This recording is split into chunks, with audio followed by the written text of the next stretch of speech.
சிறுநீர் பாதை அரிப்பு.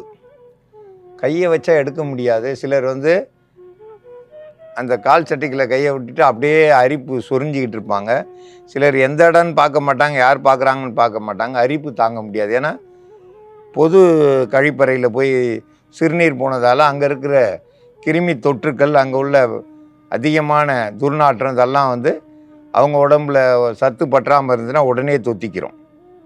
அப்போ இந்த மாதிரிலாம் வரும். அதை சரி செய்கிறதுக்கான மருந்து தயாரிக்கும் முறையை பார்க்க போகிறோம். அதில் கடுக்காய், மஞ்சள் கரிசலாங்கண்ணி, மருதாணி, ஜாதிபத்திரி, உப்பு இதெல்லாம் கூட்டு கலவையாக சேர்ந்து இப்போ நம்ம மருந்தாக தயாரிக்க போகிறோம். சிறுநீர் தாரையில் அரிப்பு, பிறப்புறுப்பு பெண்களுக்குனாலும் ஆண்களுக்குனாலும் ஏன் அங்கே அரிப்பு வருதுனாக்கா அதிக சூடு, நாம் போடுற உள்ளாடைகள் சோப்பு அந்த மாதிரி மாற்றி நீங்கள் போட்டிங்கனாலும் உங்களுக்கு அரிப்பு வரும். கிருமிகள், தொற்று கிருமிகள் உண்டாயிருச்சுனாக்கா, சிறுநீர் தாரையில் கிருமிகள் வந்துருச்சுனாலும் அவங்களுக்கு அரிப்பு வரும். தோல் நோய் உள்ளவங்களுக்கு கை வச்சா எடுக்க முடியாது.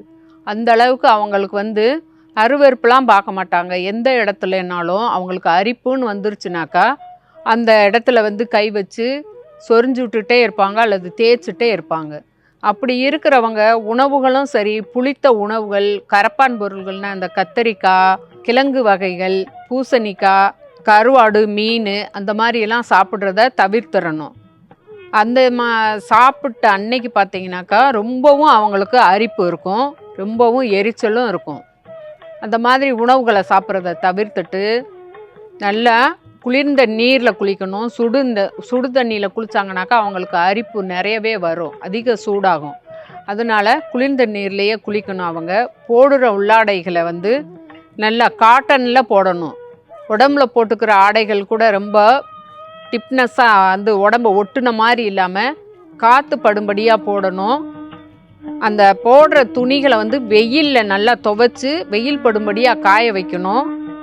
முதல்ல பிறப்புறுப்பில் அவங்களுக்கு அரிப்பு இருந்துக்கிட்டு இருக்குனாக்கா அந்த கிருமிகளை கொல்லக்கூடியது முதல்ல சுத்தம் பண்ணக்கூடியது மருந்து தயாரிக்கும் முறையை பற்றி பார்க்கலாம். நல்ல குளிர்ச்சியான சுத்தமான தண்ணியில் ஒரு 1/2 ஸ்பூன் அளவுக்கு கல்லுப்பு போட்டு அதை நல்லா 1/2 ஸ்பூன் அளவுக்கு போட்டு கரைச்சி சுத்தம் பண்ணிடுங்க. நல்லா பிறப்புறுப்பை இந்த உப்பு தண்ணியில் சுத்தம் பண்ணிவிட்டு அதுக்கப்புறமா ஒரு காட்டன் துணி அந்த மாதிரி இருந்துச்சுனாக்கா அதில் நல்லா தொடச்சிட்டு மருந்து போடணும். யூரின் இன்ஃபெக்ஷன் அதை சரி பண்ணுறதுக்கான மருந்து தயாரிக்கும் முறையை பற்றி பார்க்கலாம். மஞ்சள் கரிசலாங்கண்ணி ஒரு 3 கொத்து எடுத்துக்கிறணும்.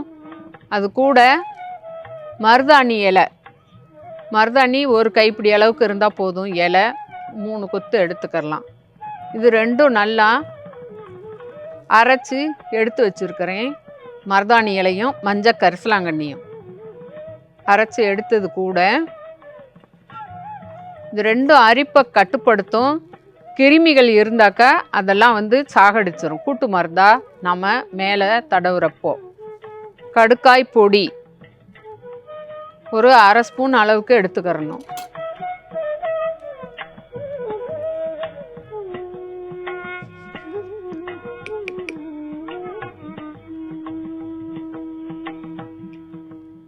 அரிப்பை கட்டுப்படுத்தக்கூடியது.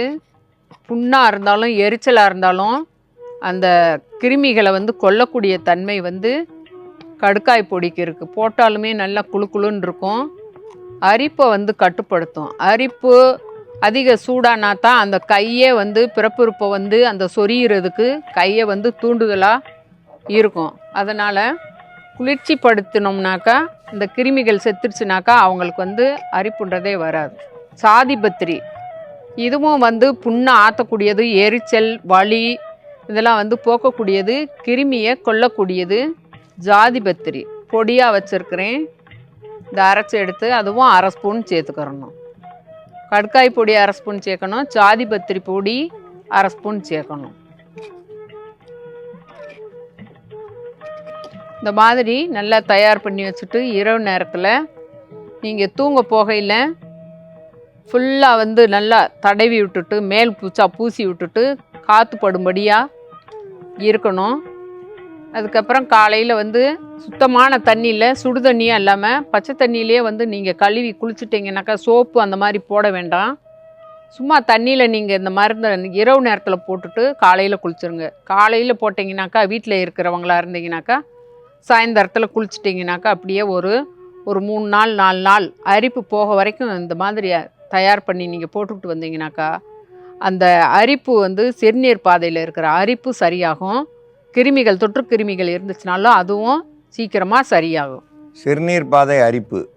சிறுநீர் பாதை அரிப்புக்கு கடுக்காய், மஞ்சள் கரிசலாங்கண்ணி, மருதாணி, ஜாதிபத்திரி, உப்பு இதெல்லாம் கூட்டு கலவையாக சேர்ந்து மருந்தாக தயாரிச்சிருக்கேன். இதில் உப்பு மட்டும் தனியாக எடுத்து தண்ணியில் கரைச்சி முதல்ல சுத்தம் பண்ணிவிட்டு அதுக்கப்புறம் தான் இந்த மருந்தெல்லாம் ஒன்றா அரைச்சி வச்சுருக்கு. இது கூட்டு கலவையை அரைச்சி வச்சதால் இதை மேல் பூச்சாக தான் பூசணும். மேல் பூச்சா பூசி ஒரு இரவு முழுதும் விட்டு காலையில் குளிர்ந்த நீரில் குளிச்சுட்டு வந்தீங்கன்னா ஒரு 2 முறை போட்டாலே சரியாயிரும். எவ்வளோ அரிப்பு எவ்வளோ புண்ணு இருந்தாலும் உடனடி ஆறிடும். இந்த மருந்தை பயன்படுத்தி பயன்பெற வேண்டும் என்று கேட்டுக்கொள்கிறேன்.